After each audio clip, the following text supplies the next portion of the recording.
O texto que foi lido na liturgia do culto, o primeiro texto de Gálatas 4, de 4 a 7, disse assim que na plenitude do tempo, Deus enviou o seu Filho. Então, no tempo certo, no tempo que Deus determinou, Ele enviou este Filho chamado Jesus. Mas tudo o que aconteceu para que isso se desse, para que isso se realizasse, foi absolutamente extraordinário. Vejamos aqui como que o apóstolo João, numa visão espetacular, que o Apocalipse descreve, ele pôde vislumbrar um pouco desses eventos, desses acontecimentos que foram responsáveis pela vinda do nosso Salvador Jesus. O verso 1 do capítulo 12 diz assim: viu-se grande sinal no céu, a saber, uma mulher vestida do sol, com a lua debaixo dos pés e uma coroa de 12 estrelas na cabeça, que achando-se grávida, grita com as dores do parto, sofrendo tormentos para dar à luz.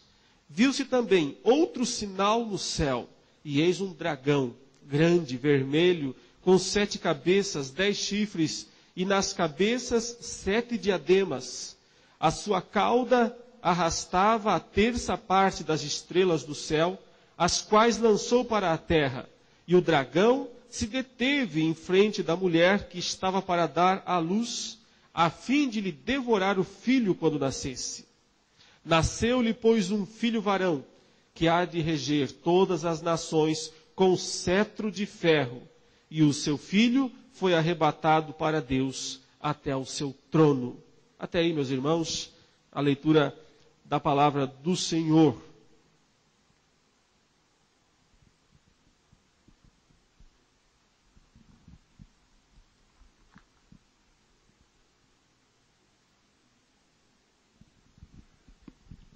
A descrição que João faz aqui é uma descrição espetacular.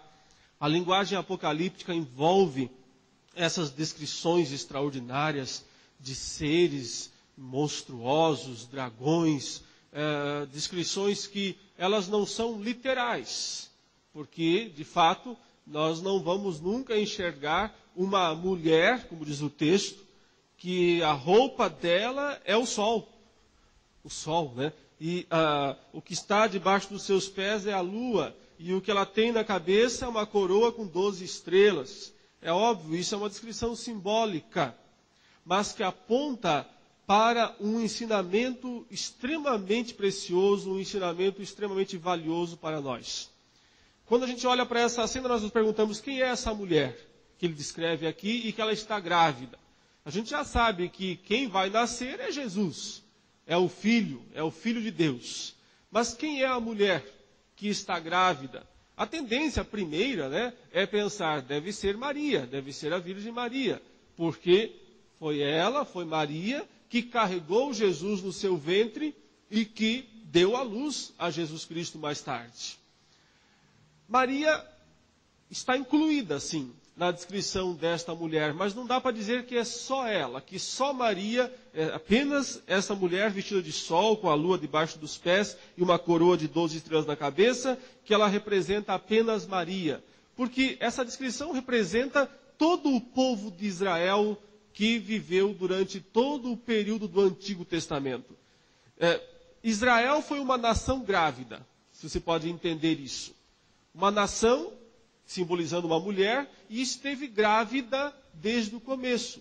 Porque Deus originou a nação de Israel para que ela gerasse o Messias.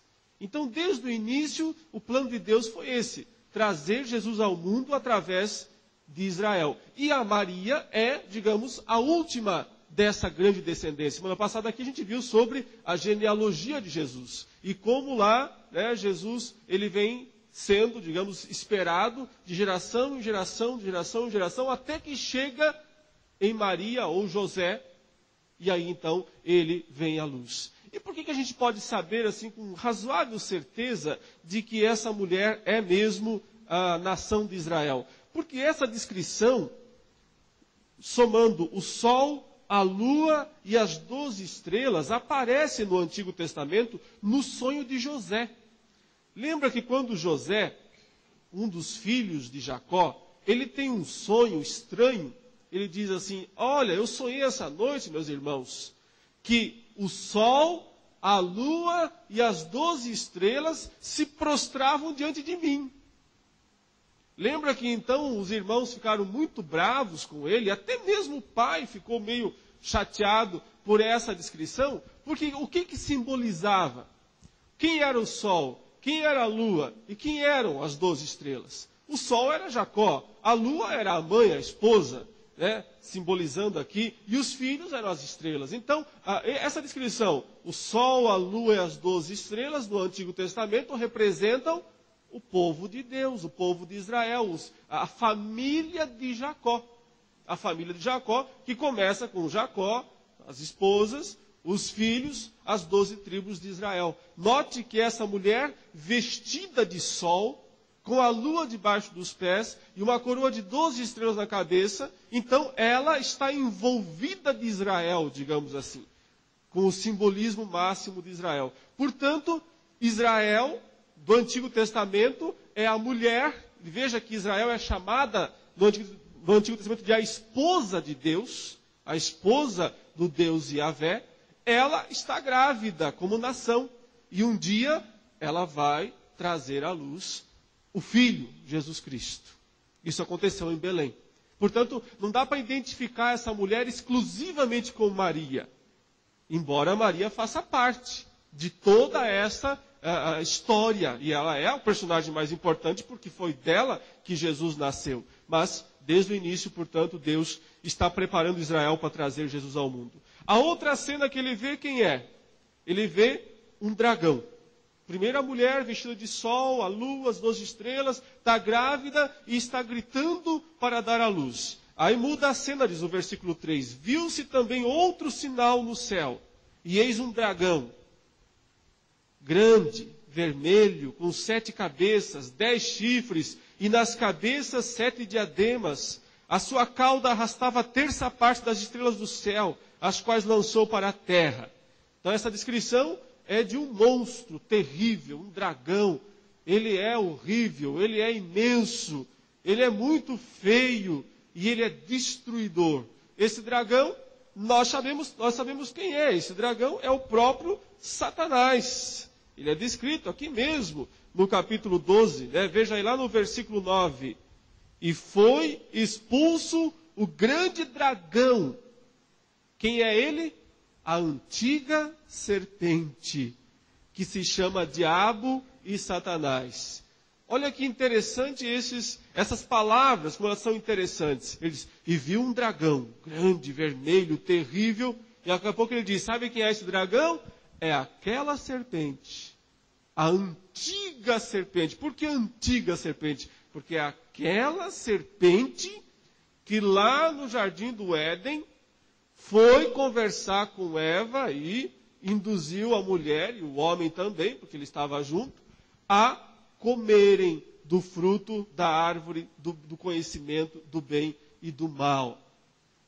Olha que coisa espetacular quando ele diz que esse dragão, que é aquela mesma antiga serpente, o diabo e Satanás, ele se colocou diante desta mulher que tem o sol, a lua, as 12 estrelas, revestindo-a, e ele se colocou diante desta mulher. Olha a descrição aqui do final do versículo 4, da metade do versículo 4. Ele diz assim, e o dragão se deteve, quer dizer, parou, estacionou, se deteve em frente da mulher que estava para dar à luz, a fim de lhe devorar o filho quando nascesse.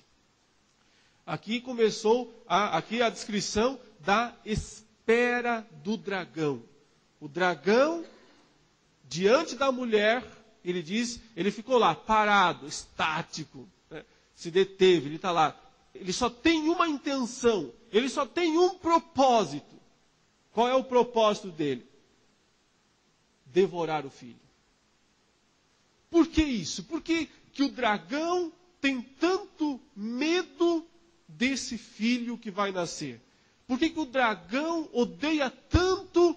Por que essa antiga serpente se chama Diabo e Satanás, esse dragão, odeia tanto e teme tanto ao mesmo tempo o nascimento deste filho, deste descendente de Israel que vai nascer. A explicação, meus irmãos, está naquele famoso conhecido versículo de Gênesis, capítulo 3, verso 15. Vejamos, este versículo, Gênesis, capítulo 3, versículo 15. Agora você vai entender a razão da espera do dragão. Por que que o dragão ficou todo o tempo esperando que esse descendente nascesse para que ele pudesse devorá-lo, destruí-lo? Gênesis, capítulo 3.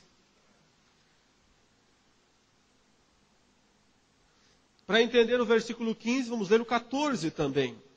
Só para você entender que Deus está falando com alguém. Deus está dizendo uma palavra para alguém. Para quem? Está aí no verso 14.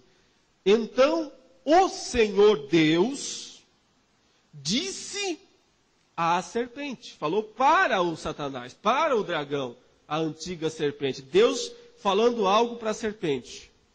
Visto que isso fizeste, ou seja, você enganou a Eva, o Adão, visto que isso fizeste, maldita és entre todos os animais domésticos, e o és entre todos os animais selváticos. Rastejarás sobre o teu ventre, e comerás pó todos os dias da tua vida. Porém, inimizade entre ti. Olha, esse ti aqui é o dragão, é a serpente. Porém, inimizade entre ti, dragão, serpente, e a mulher, Eva, toda a descendência de Israel, que por fim culmina em Maria. Entre ti e a mulher, entre a tua descendência, dragão, você, os teus seguidores, os teus comparsas, e o descendente da mulher. O descendente, o seu descendente, singular, não é plural, não são os descendentes, mas o descendente. O dragão tem descendentes, plural. A mulher só tem um descendente. E a palavra que é usada é semente. Entre a semente da mulher. O fruto, o resultado desta mulher vai nascer. E olha o que vai acontecer então, e aí você vai entender por que é que o dragão tem tanto ódio e ao mesmo tempo teme tanto esse descendente, por causa dessa declaração do final do versículo 15. Este, que é o descendente da mulher, te ferirá a cabeça. E tu, dragão, lhe ferirás o calcanhar. Aqui está a razão, portanto, do dragão se colocar diante da mulher, esperando para devorar o filho, quando nascesse. O que nós podemos dizer, meus irmãos, é que desde que Deus falou isso para o dragão, para a serpente, para Satanás, você não perde por esperar. Tudo isso que você fez não vai dar certo, porque um descendente da mulher vai esmagar a sua cabeça. Desde esse dia, Satanás colocou um propósito na sua existência perversa e maligna. Propósito qual foi? De todas as maneiras possíveis, tentar impedir que esse descendente nasça. E se nascer, tentar matá-lo, tentar destruí-lo. Esse foi o objetivo, é a razão da existência de Satanás, desde que Deus disse isso para ele. Veja que Deus falou diretamente para o Satanás, disse: olha só, o que eu estou dizendo para você, a sua cabeça vai ser esmagada pelo descendente da mulher. Agora se você continuar lendo aqui do capítulo 3 de Gênesis e chegar até lá ao final do Antigo Testamento, até Malaquias, sabe o que você vai encontrar durante todo esse período? As tentativas do dragão de destruir ou impedir que o descendente viesse. E começou logo. já em seguida, porque Adão e Eva tiveram 2 filhos, e eles se chamavam Caim e Abel. Logo ficou claro que Abel era o escolhido de Deus, Abel era aquele que Deus estava abençoando, e o Caim não era. Então, o que acontece? O Caim mata o Abel. Acabou, terminou. Quer dizer, eu já resolvi o problema, não vai vir descendente nenhum, porque de Caim não vem, Caim é meu. Abel era de Deus, morreu, acabou. Foi a primeira tentativa do dragão, mas frustrada. Por quê? Porque vem um terceiro filho, Sete. E Deus diz, e continua a história. Continue lendo a Bíblia, você vai ver as inúmeras tentativas do dragão de impedir a vinda do descendente.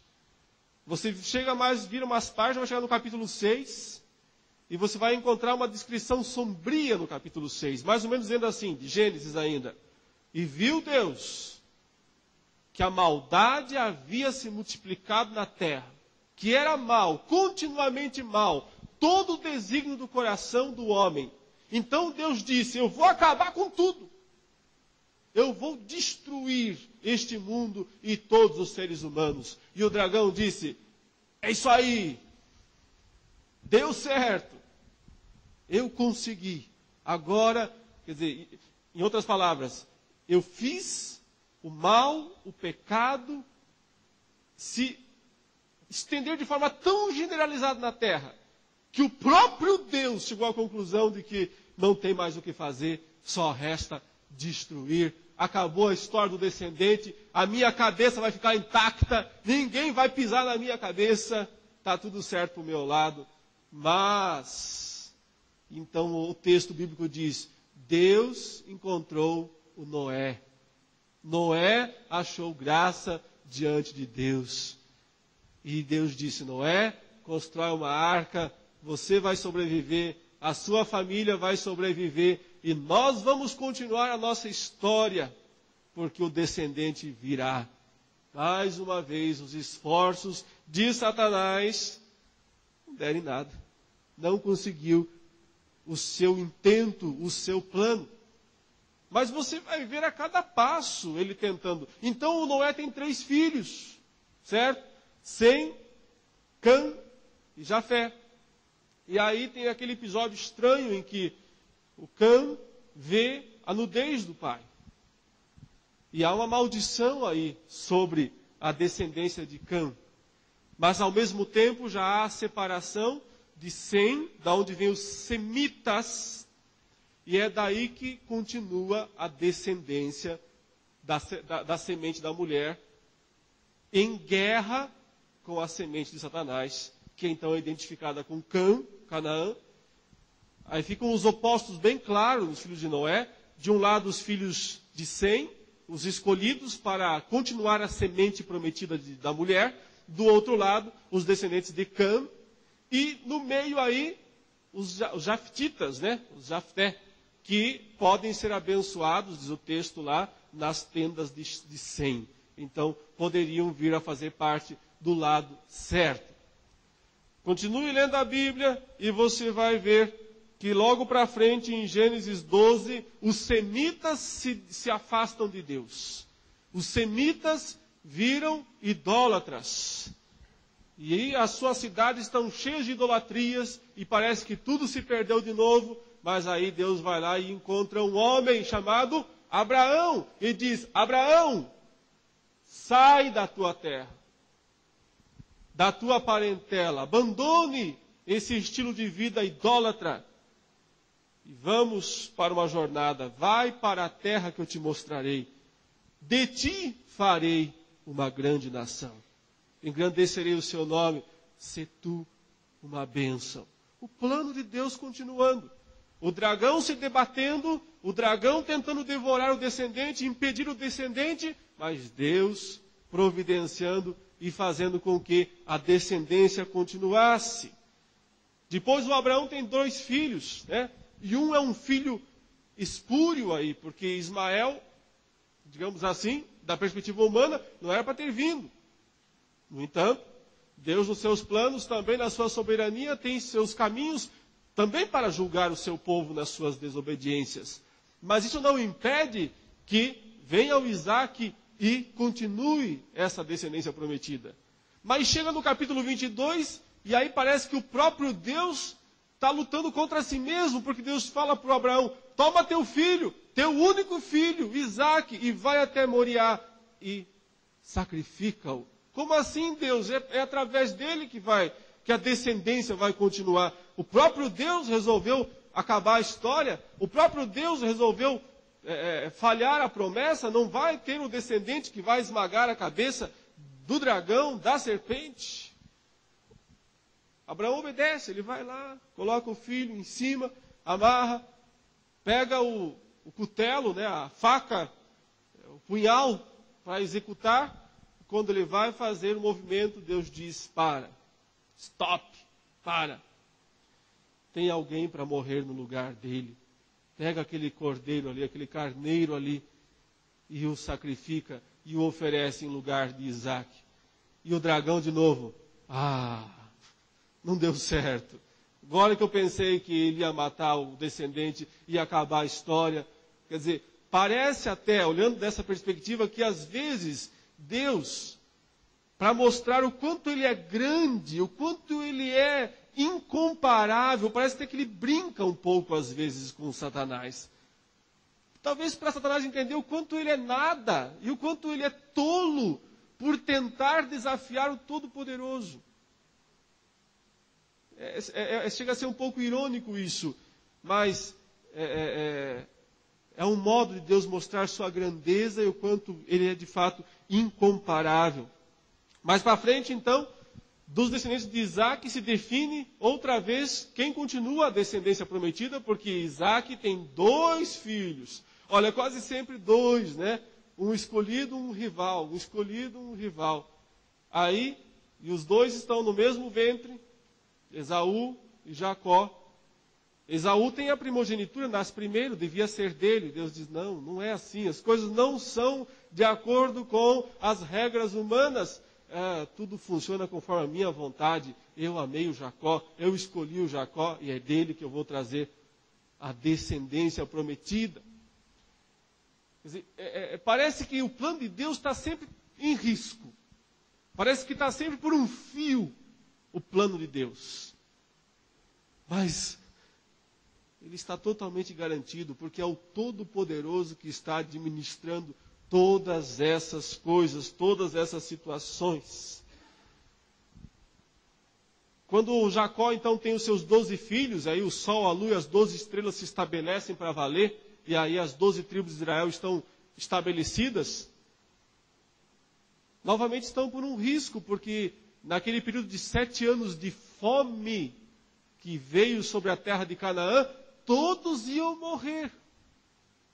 Não fosse Deus, muito antes disso, ter providenciado que um dos irmãos, José, fosse vendido para a caravana dos midianitas e fosse levado para o Egito, e lá se torna um príncipe, e lá constrói celeiros, e armazena comida, e quando vê os 7 anos de fome, o que faz Deus?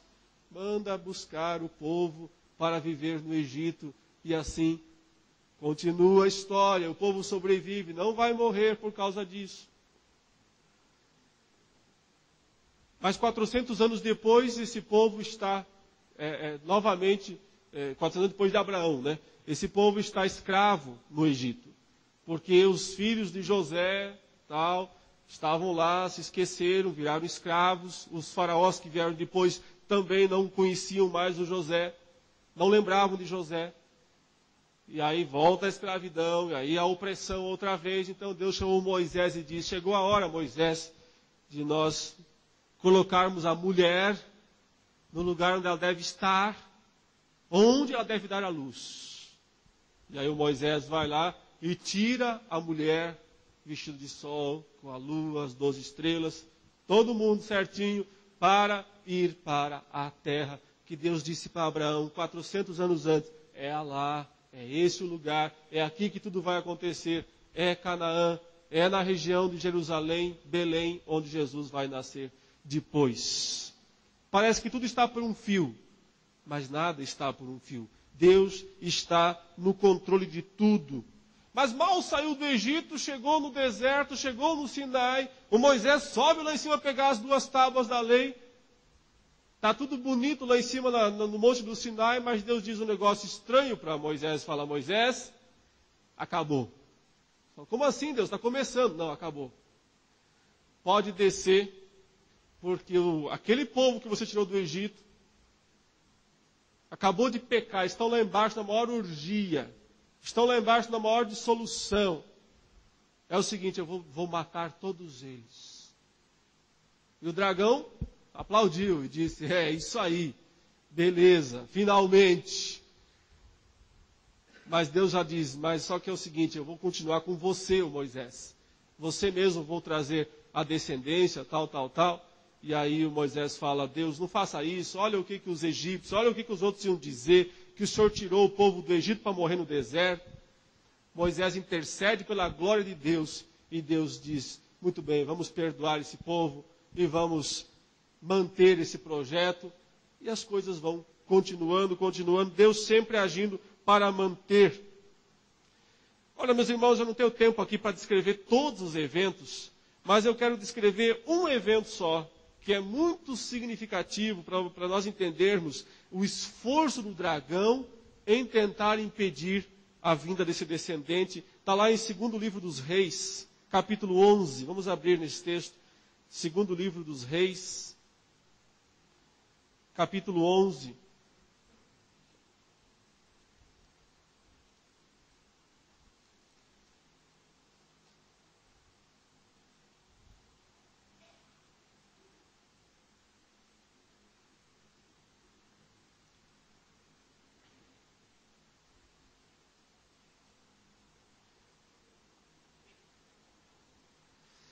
Muitos anos depois do rei Davi, quando Deus já havia estabelecido a família, através da qual ele traria o descendente da mulher.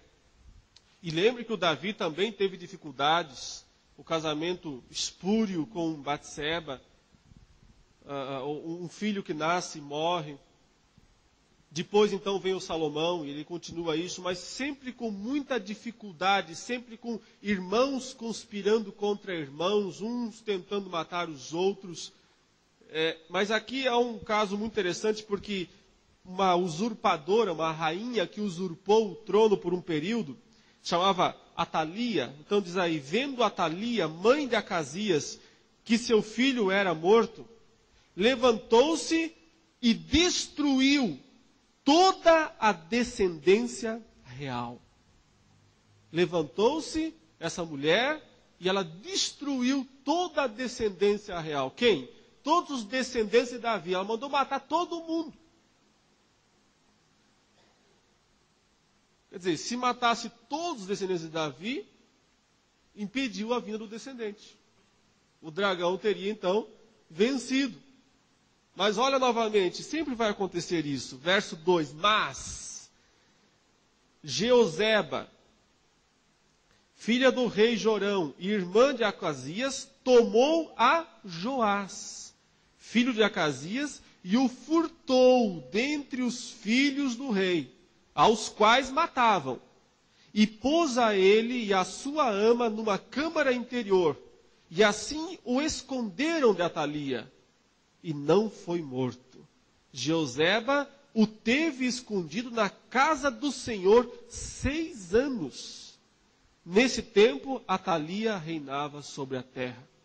Que coisa extraordinária. Esconderam um dos filhos de Davi, um dos descendentes, por 6 anos dentro do templo, para que a rainha não o visse, porque ela havia matado todos os outros. Quer dizer, o dragão tentando impedir o descendente prometido, tentando devorá-lo, mas Deus utilizando seus meios, seus recursos, para que isso continuasse. Parece que está tudo por um fio, né? O tempo todo, mas não está, porque é o Todo-Poderoso, é o Soberano que está trazendo tudo isso, está guiando tudo isso. Vamos dar um pulo histórico bem grande aqui, só para nós podermos chegar no ponto específico. Então, quando os reis magos, se eram reis nós não sabemos, chamamos eles de reis, quando os magos vieram do Oriente e falaram para Herodes que nasceria em Belém, que teria nascido em Belém o descendente, o rei, o filho da mulher, então o Herodes faz o quê? Manda matar todos os descendentes recém-nascidos, de 2 anos para baixo, em Belém. Esse foi o último esforço do dragão de devorar o filho quando nascesse. Foi o último esforço. Ele ficou todo esse período esperando lá, esperando. E aí ele tenta devorar. Mas o que diz lá em Apocalipse capítulo 12, no versículo 5, diz: nasceu-lhe, pois, um filho varão, que há de reger todas as nações com o cetro de ferro, e o seu filho foi arrebatado para Deus até o seu trono. Quer dizer, matou todas as crianças lá em Belém, mas lembre-se que, avisado pelos magos e também por Deus diretamente, o José pegou a sua família e foi para o Egito. E lá ele ficou protegido por muito tempo, muitos anos, até que voltou mais tarde, quando esse Herodes aí, que foi o último instrumento do dragão para impedir o descendente, esse Herodes já estava morto. Então José e Maria voltaram do Egito, trazendo Jesus Cristo já, provavelmente aí na pré-adolescência, para voltar, para morar outra vez em Nazaré. Então, meus queridos, isso demonstra de uma forma extraordinária, esse texto apocalíptico aqui mostra de uma forma extraordinária todo esse projeto de Deus, desde Gênesis 3,15, desde a fundação do mundo, de trazer o descendente. Todo o trabalho, todo o esforço do dragão de impedir isso. E Deus frustrando esses esforços a cada momento, frustrando tudo isso, para mostrar seu poder, sua soberania, sua glória. E aí chega o evento final. Porque durante a vida inteira de Jesus, está lá o dragão, testando. Mateus 4, leva ele lá e diz, manda essas pedras se tornarem pães. Joga-te daqui para baixo para provar que você é o Filho de Deus. Ou então, olha esses reinos todos, tudo isso te darei. Se prostrado me adorares. Todo o esforço do dragão continua tentando impedir o descendente de fazer o quê? Pisar na cabeça dele. Porque essa frase ficou ecoando na mente do dragão durante todos esses séculos. Ele vai pisar a sua cabeça. Ele vai esmagar a sua cabeça. Todo o esforço do dragão é de tentar impedir isso. Mas sabe o que é o mais irônico de tudo? É que esse mesmo dragão vai ser o instrumento através do qual o filho vai esmagar a cabeça dele. Ele vai participar. Ele vai ajudar o filho a matá-lo. Ele vai ser um instrumento. Por quê? Porque a Bíblia diz assim, que na noite em que Jesus foi traído, quando estavam em volta da mesa, e aí Jesus disse, um de vocês aí vai me trair. Eles ficaram se perguntando, sou eu? Quem é? Quem é? Quem é? E Jesus aponta especificamente para o Judas, dizendo que ele é o traidor. Então Jesus diz, e o que você tiver que fazer, faça logo, faça depressa. E a Bíblia diz que então Satanás entrou em Judas. Que Satanás possuiu Judas Iscariotes. E Judas então foi e vendeu Jesus por 30 moedas de prata. Isso é extremamente estranho. Porque o próprio diabo usa o Judas para que Jesus seja preso, para que Jesus seja condenado. Usa todo o instrumento que ele tem na mão, que são os religiosos, que são as autoridades militares, Ele usa esses instrumentos que ele pode manipular, porque ele é um usurpador, ele é o Deus desse século. E ele então conduz Jesus a ser morto. Mas por quê? Porque ele quer destruir o descendente, porque ele quer matá-lo, ele quer acabar com ele. O que ele não sabe, o que ele não pode saber, porque ele não tem sabedoria para isso, e porque Deus provavelmente escondeu isso dele, é que através desta atitude a sua cabeça ia ser esmagada. Porque quando Jesus morre na cruz, é nesse momento que ele morre na cruz, que ele mata o dragão. A morte de Jesus na cruz é a morte do dragão.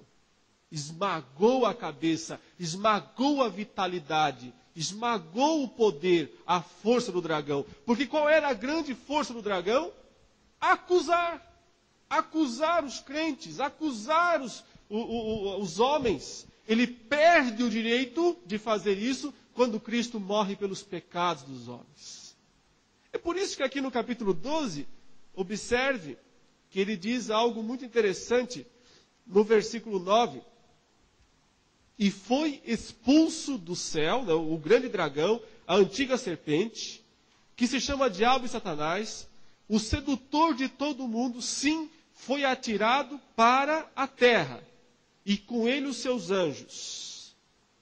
Então, ouvi grande voz do céu proclamando: agora veio a salvação, o poder, o reino do nosso Deus e a autoridade do seu Cristo, pois foi expulso quem?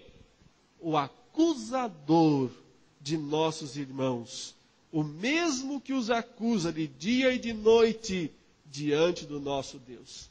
Aqui está o esmagar da cabeça do dragão. Porque o único poder, o único direito que o dragão, que Satanás tinha diante de Deus, era fazer o que ele fez com Jó, acusar. Dizer, não, ele não é crente verdadeiro, ele só faz isso porque o Senhor o abençoa. O único poder verdadeiro que Satanás detinha, que Hebreus 2 diz que era o poder da morte, Satanás detinha, não detém mais, mas que ele possuía esse poder, era o poder de dizer: Deus, o Senhor é justo, e esse povo é pecador, quebrai a tua lei, execute a lei, condene-os, mande-os todos para o inferno. Essa era a única força verdadeira que o dragão possuía. Quando Cristo morreu na cruz, ele perdeu esse poder. Não pode mais acusá-lo. Agora você percebe? Ele foi o instrumento para que isso acontecesse com ele mesmo. Aí está a ironia do Todo-Poderoso. E nada era novidade, porque o próprio Deus disse para ele, com todas as letras, em Gênesis 3,15, dragão, Satanás, duas coisas vão acontecer. O descendente da mulher vai pisar a sua cabeça, e você vai morder o calcanhar dele. Porque a picada no calcanhar de uma serpente é uma ferida mortal. Uma serpente venenosa não precisa picar no coração para matar alguém. Se ela picar no calcanhar, tiver veneno suficiente, mata. Então, eu sempre uso essa expressão, os dois morreram juntos.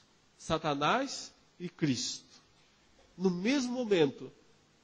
Porque Satanás picou o calcanhar do Filho de Deus, mas nesse mesmo ato, enquanto ele está matando Jesus, Jesus o está matando também.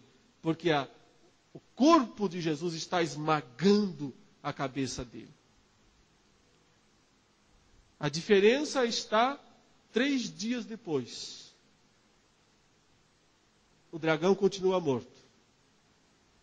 Mas o filho está vivo novamente e sobe até o trono. Eis a grande diferença. Eu espero que essa história toda possa nos abençoar nesse tempo de Natal, que nós possamos pensar na grandiosidade do nascimento de Jesus e como tudo foi planejado nos mínimos detalhes. E como Deus demonstrou sua grandeza e seu poder ao executar esse plano perfeito. Alguém quer fazer alguma pergunta? Ou algum comentário sobre todo esse plano divino que mostrou sua grandeza? Sim, Fernando? Isso, vê.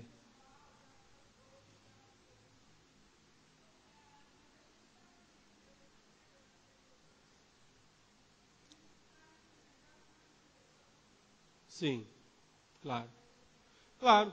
Quer dizer, quando a Bíblia diz que Satanás foi expulso do céu e desceu até a terra com grande cólera, grande ira, sabendo que pouco tempo lhe resta, então isso já está incluído o quê? Que ele veio para fazer estragos. Estragos aqui neste mundo. Mas são os estragos, são as atitudes desesperadas de alguém que já sabe que perdeu. E que não pode mais reverter. Ele foi derrotado, ele não pode mais reverter. Mas Deus, por uma razão também da sua soberania, disse: eu vou te dar mais uns segundos. Entende? Então, ele está nesse mundo, ele já foi derrotado, ele está limitado, ele está aprisionado pelo poder de Deus, ele não pode fazer certas coisas, mas outras ele pode. Então, enganar, tentar, destruir, matar, tudo isso ele pode fazer, porque ele tem um tempinho ainda para fazer isso. Até que Deus diga: agora o seu tempo acabou de vez e agora você vai para o lago de fogo. Mas até lá, ele tem esse tempinho, já está derrotado. Eu já vou deixar os irmãos aqui, mas só para você, assim, às vezes, a gente ouve por aí de pessoas, eu já ouvi de pessoas assim, que foram contaminadas com o vírus da AIDS. E aí essa pessoa, ao invés de se confortar em Deus e buscar também o perdão dos seus pecados e viver uma vida correta, ela sai por aí contaminando todo mundo. Não houve pessoas assim? Ela extravasa o seu ódio da situação que ela está, tentando fazer mais pessoas morrerem com ela. Claro, hoje tem tratamento, mas antigamente era muito complicado. Observe, o dragão é assim, ele sabe que ele está morto, ele sabe que ele não tem chance de reverter o quadro. Então, é desespero que quer destruir o máximo possível enquanto ainda tem tempo. Pergunta aqui, depois aqui. Ou, pois não.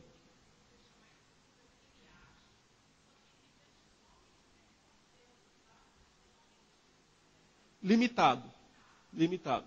Agora, a gente diz que ele está acorrentado, que é uma corrente. Só que essa corrente ela não é tão curtinha. É mais ou menos que nem você prende um cachorro bravo, bravo mesmo. Aí tem a corrente limita o cachorro. Só que às vezes essa corrente é meio longa. Então é o seguinte, não se coloque dentro do alcance da corrente do cachorro. Se você se colocar dentro do alcance da corrente do cachorro, ele vai te atacar. 1 metro distante ele não consegue fazer. Então essa é a limitação que Deus impôs sobre ele. Ele vai até onde a corrente permite. Mas até onde a corrente permite, não entre dentro desse espaço, senão vai ficar complicado. Solano? Sim. O dar lugar ao diabo, né? Dar espaço ao diabo através do pecado, através da dúvida, através da tentação, se colocar dentro do espaço da corrente. Parece que a cada uma dessas tentativas, dessas ocasiões onde parece que a linha de redenção ia ser interrompida, ela não somente tinha o propósito de testar as pessoas naquelas ocasiões, mas que tinha uma razão didática. Sim. Parece que cada uma delas deixa uma lição superior, como no caso de Isaac, lá não somente tinha a finalidade de testar a obediência para não, Mas revela o plano. ilustra a substituição. Perfeito. Então, cada uma delas você vai compreendendo, nós compreendemos olhando para uma parte da história, mas as pessoas estavam vivendo depois de Abraão, Sim. ao fazerem os seus sacrifícios, compreendiam muito mais o que é que estava O que o Solano está dizendo aqui, não sei se lá no fundo dá para ouvir, mas é que em cada uma desses estágios em que parece que o diabo ia conseguir impedir, Deus, ele não está sendo pego de surpresa. Do tipo assim, Deus fala, ai meu Deus, agora o que eu faço? Não dá, né? Ele é o Deus. Então, ele não está sendo pego de surpresa. Ele está permitindo que tudo chegue por um fio, para ao mesmo tempo poder mostrar seu controle, sua soberania e seus propósitos. Então, quando ele permite que vá lá até quase sacrificar o Isaac, mas ele vai revelar o quê? Logo em seguida, olha, o modo como eu salvo é assim, alguém tem que morrer no lugar dele. Então ele traz uma revelação. Quando o povo de Israel quase morre de fome lá, porque o José está no Egito, certo? Aí, quando o povo chega lá, o José diz o seguinte, vocês intentaram o mal contra mim, mas Deus o tornou em bem, para que todo esse povo sobrevivesse. Então aí Deus mostrou, o meu plano era esse, não dava para vocês entender antes, mas agora vocês podem entender qual era meu plano, qual era meu propósito. Então, tudo está por um fio, eu disse aqui, mas ao mesmo tempo, nada está por um fio. Porque Deus não está não está improvisando, não está fazendo malabarismos com os elementos. Ele não está improvisando, ele está conduzindo um plano perfeito. E ensinando a cada um, em cada momento, que também as coisas são vividas intensamente. Quer dizer, quando quase todos os filhos de Davi foram mortos, só sobra o Joás. Você imagina, esse garoto ficou 6 anos escondido lá no templo. Não podia dar a cara para fora, porque senão ia ser morto. Então, a intensidade da vida, dos momentos que tem que ser passados, quer dizer, isso não anula o propósito de Deus. Nenhuma coisa anula a outra. Ronaldo? É só para dizer que acabou ou não?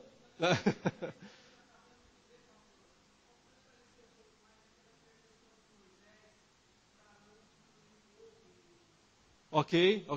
Olha, sim, porque dá a impressão que Deus, ele mudou de ideia, né? Mudou de plano, porque ele tinha o propósito de tirar o povo do Egito, de levar o povo para a terra prometida, mas no meio do caminho, então, o povo faz lá os bezerros de ouro e se entrega a orgias, e aí Deus fala para Moisés, eu vou destruir o povo. Mas a questão é o seguinte, o que é isso?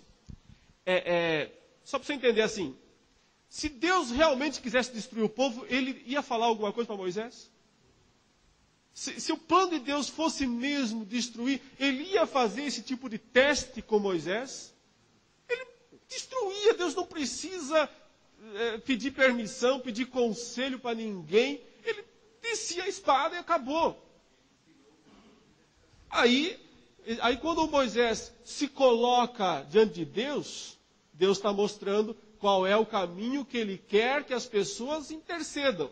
E note, o Moisés não intercede dizendo assim, Deus, isso não vai ser bom para mim. Porque ia ser bom para ele ia ser a pessoa escolhida para gerar, então. Mas ele não diz o seguinte, Deus, isso não vai ser bom para o teu povo. Olha aqui, claro, é uma maneira figurada. Olha aqui Moisés achando o ponto fraco de Deus. Ponto fraco entre aspas, tá? Não tem ponto fraco. Só no sentido de que ele tocou num assunto que Deus gosta que toque. Em outras palavras, Moisés disse assim, Deus, isso não vai ser bom para o teu nome. Isso não vai ser bom para a tua glória. Porque as pessoas vão dizer por aí que o Senhor mudou de plano, mudou de ideia. Quer dizer, Moisés tocou no ponto que Deus gosta que toque. Que não é o que é bom para mim. Que não é o que é bom para o povo. Mas é aquilo que Jesus ensinou a orar. Pai nosso que estás nos céus, santificado seja o teu nome. Venha o teu reino, seja feita a tua vontade. A prioridade da glória do nome de Deus em primeiro lugar. Então foi isso que Deus não... Quer dizer, Deus não queria... Quando Deus quer executar uma atitude, ele não vai mandar alguém falar, ele simplesmente faz. Quando Deus dá ao Ezequias mais 15 anos de vida, e as pessoas ficam pensando, olha, Deus mudou de plano, mudou de atitude. Se Deus não quisesse dar mais 15 anos de vida para Ezequias, não tinha mandado Isaías ir lá e falar e dizer aquelas coisas todas. Ou Deus fica avisando todo mundo, fulano, você vai morrer daqui 5 anos, tá? Não avisa não. Quando chega a hora, ele leva. Mas no caso de Ezequias, por que é que Deus manda alguém lá avisar? Porque ele tem um plano, e o plano inclui o arrependimento, a mudança, a transformação, e aí ele revela o quê? Sua graça, sua misericórdia, sua compaixão. O Deus das Escrituras não é um Deus de malabarismos. O Deus das Escrituras é o Deus que controla tudo nos mínimos detalhes. Mas ao mesmo tempo não é um Deus frio, insensível, burocrático, que só olha, se está no papel, tá, senão não venha falar comigo. Não, é o Deus pessoal, que se relaciona, que se envolve, que caminha com esse povo, que anda passo a passo com ele, no calor da batalha, na solidão do deserto, em todos os lugares. Esse é o Deus das Escrituras. E o nosso tempo acabou, né? Já bateu 2 vezes os sinais, então nós vamos orar aqui e encerrar a nossa escola.